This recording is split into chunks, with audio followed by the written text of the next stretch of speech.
nuclear war. It might be wiped out even before you think of a second strike. In the first strike itself, the enemy would have wiped out your land-based delivery platforms. Same with air-based platforms, that is your fighter jets or bomber aircraft. We don't have any bomber aircraft, but fighter jets we do have. So Sukhoi, Mira, Jaguars, Rafale, they're all nuclear capable. They can carry nuclear weapons. They can deliver nuclear weapons. But aircrafts can also be detected. In the first strike, they can be wiped out. They can be eliminated. What will truly survive a first strike is a nuclear-powered submarine, which is hidden for months together underwater and carrying nuclear missiles on board. This is your nuclear triad. When you complete this, when you have this proven capability that you can launch strikes from land, air, and underwater, when you can guarantee that your nuclear arsenal can survive the first strike, that is when you achieve the triad status and you establish and display your second strike capability. Even if the enemy takes out your land and air-based delivery platforms, it will be almost impossible to detect your nuclear-powered submarines because they can remain underwater for several months, right? They operate mainly on stealth. They will survive, and still orders can be given to carry out a second strike by delivering significant damage to the enemy as well. So that is how you build your deterrence. So India has proven this by inducting the INS Arihant class nuclear powered submarines with the Sagarika series of nuclear missiles, or the K5 and the K15 ballistic missiles, which are launched from submarines, right? They can carry nuclear warheads. This is what completes our nuclear triad. We already had ballistic missiles, fighter jets as well, but now recently we have built up our triad status by showing that we have underwater capabilities as well. We have nuclear powered submarines carrying nuclear missiles on board. So under the doctrine, we have guaranteed an unacceptable massive retaliatory strike to deter the first strike. And the whole nuclear command is under the civilian leadership. The civilian political authority, particularly the Prime Minister, will have full command control of India's nuclear strategy. It's not under the military. It should never be under the military. It should be under the civilian political leadership. So for this purpose, for command and control, a nuclear command authority has been established. There is a nuclear command authority. It comprises of a political council and an executive council. Is that clear? The political council is nothing but your Cabinet Committee on Security, headed by the PM, assisted by all the top 4 cabinet ministers: Defense Minister, Foreign or Finance Minister, and External Affairs Minister, and the Home Minister. So these 4 cabinet ministers, along with the PM, make up your Cabinet Committee on Security. So that is the political council of Nuclear Command Authority. All right. So PM is right at the top, the civilian elected leader.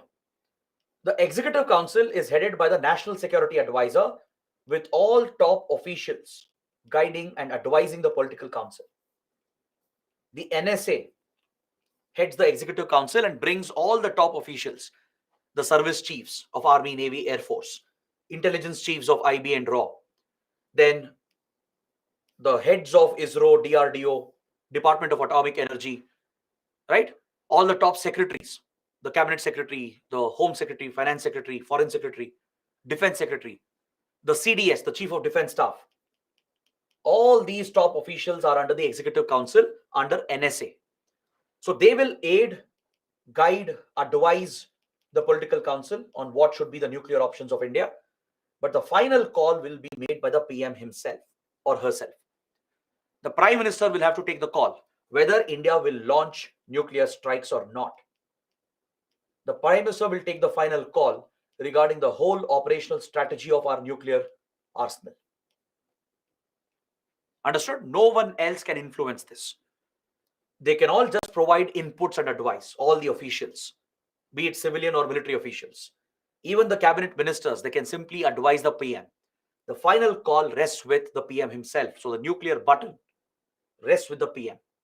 So the PM will be the one to operationalize the doctrine and launch a nuclear strike if ever needed. If the orders are given by the command authority, by the PM, it has to be executed by the SFC, the Strategic Forces Command, which is a tri-service command that has been established. The doctrine establishes the SFC, a Strategic Forces Command, where all the nuclear assets are brought under a tri-service command. All the nuclear capable aircraft, missiles, submarines with the warheads are under the command of SFC, which is headed by a commander-in-chief. Now it comes under the CDS, the Chief of Defense Staff, which is a newly created position, has full control over the SFC, and CDS himself is a member of the Executive Council of the Nuclear Command Authority. So if the Nuclear Command Authority ever orders a nuclear strike, if India decides to retaliate, if there is a first strike on India and we decide to retaliate, then the order comes from the PM and SFC is bound to execute the order. But the location, the number of strikes that will carry out, that will be decided by the Political Executive Council. They'll deliberate on it. They'll finally present an option which has to be approved by the PM. Once approved, SFC is blindly bound to execute the orders. So a very robust command control architecture has been created, and it accounts for all eventualities. There is a possibility your leadership might be wiped out in the first strike. The first strike might take out your command authority. There will be no NCA to execute the second strike. Even those eventualities will be accounted. Those redundancies will be built into the system. Even if the top leaders, officials are taken out, there will be a precedence, an order of precedence which will kick in, which remains highly classified. This is not available publicly.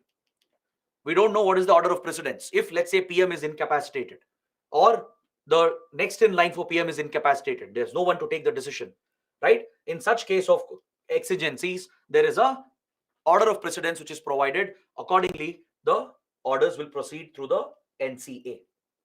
It's a very robust command control system with very secure encrypted communication that has been provided. All right. The last point, under the doctrine, we have promised never to use nuclear weapons in any context against non-nuclear weapon states, meaning our second strike will only be on nuclear weapon states. But however, if there is a major attack on India using biological chemical weapons, then India will reserve the option of using nuclear weapons. Even if chemical biological weapons are used to cause a major attack on India, we will not hesitate from using the nuclear option. And very strict protocols have been laid. Strict protocols and command structure has been laid down and established with a commitment for a non-discriminatory nuclear disarmament around the world. India has a vision to rid the world of nuclear weapons, and we have shown that commitment as well. We have said if there is a non-discriminatory approach where all the major nuclear states will disarm simultaneously in a fair manner, then we are also ready to disarm. But this is too idealistic. It may never happen. But at least we have stated this out, and the clear controls and protocols are laid out. We will continue to adhere by the Fissile Material Cutoff Treaty. India has said we will continue the strict control on export of nuclear material, missile material, and all technologies as per the Fissile Material Cutoff Treaty negotiations, right? Which basically meant that we will abide by export control regimes like MTCR, then NSG, Australia Group, Wassenaar Arrangement, and the others. Essentially, will not leak nuclear material, nuclear secrets, and missile technology to others.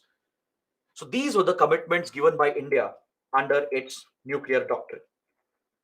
So there have been suggestions that we should revisit this. We should revisit the no first use policy, especially given the threat posed by China and Pakistan. Many suggest that we should remove this just to build the deterrence.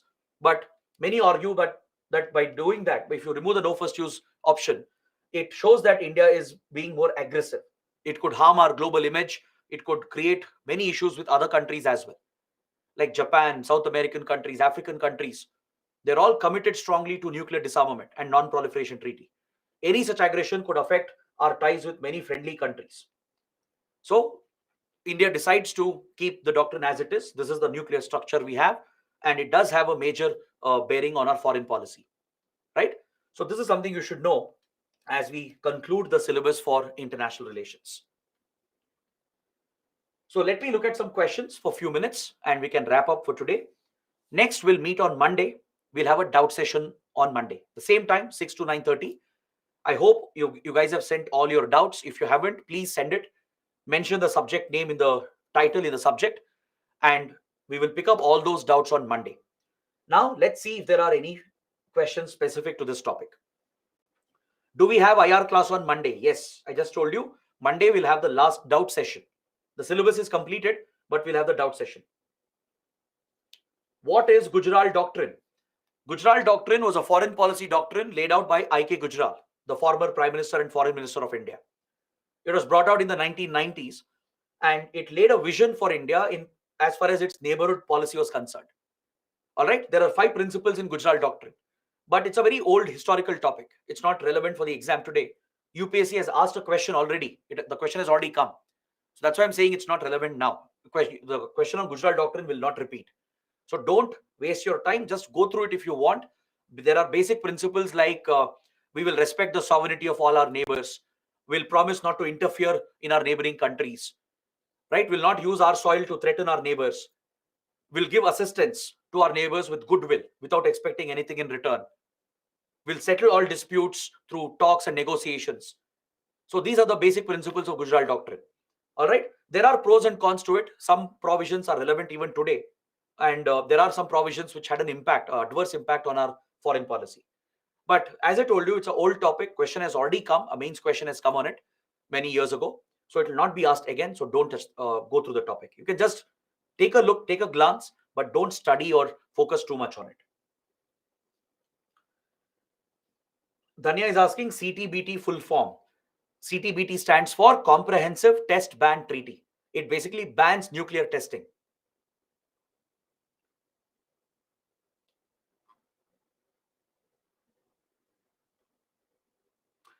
Sanskar is asking, should I memorize the details of Delhi Declaration? No, I told you, don't go into the details of Delhi Declaration, not needed. It will become too specific. UPSC will not ask about it.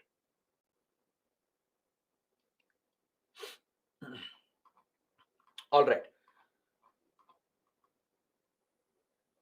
Okay, last question. Anshu is asking, what do you mean by Strategic Forces Command? You'll study more about this in internal security, but just to give you a better idea, it's a tri-service military organization.